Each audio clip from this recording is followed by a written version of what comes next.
Fillimi i korikut do t'i kemi rezultatet përfundimtare. Po supozojmë fillim të korikut janë rezultatet përfundimtare, çka ndodh aty e tutje?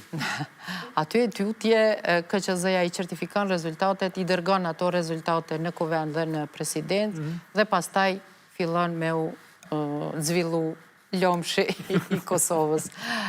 Fillimisht duhet të zgjedhet kryetari i kuvendit, ajo tashmë dihet dhe nën kryetarët, të cilë shkojnë në pak kohë tash, si pas aktgjykimit të gjykatës kushtetuese, edhe pse ajo ka qenë gjithmonë ashtu, dhe pastaj shkojmë tutje. Që i bjen partit po thonë votohet qeveria mas pari, ekspertët kushtetues po thonë votohet presidenti mas pari për shkak të logjikës edhe renditjes hierarkike të institucioneve në dokument.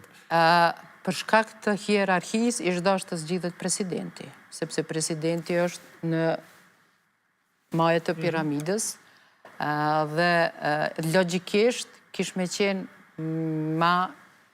është ma e logjikshme që të zgjidhet presidenti i pari, sepse pse ta votojmë një qeveri e cila do të bjen nëse nuk e zgjedhim presidentin. Kështu që në fillim do ta dim a kemi zgjedhje të reja apo jo. Dhe aktgjykimi të cilin ti e citove, është e vërtet që deri me tani ka qenë kjo praktik. Mirë po është e vërtet që s'na ka ndodhur asnjëherë që me pas edhe presidentin edhe qeverinë edhe të gjitha në tavolinë. Edhe krejt me ushtrues detyre. Edhe krejt me ushtrues detyre. Prandaj, ndoshta edhe është gjithë ky konfuzion, sepse kjo s'ka ndodhur asnjëherë. Që të zgjedhet, në fakt ka ndodhë 2021-ën, kemi pas atëherë ushtruese të detyrës.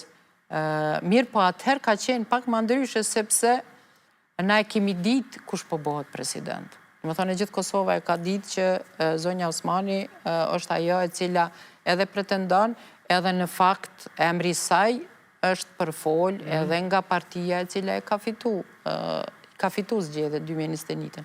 Ndërka që tash nuk e dim, tash nuk kemi emër dhe kjo është tash në presidenca, është në tavolinë.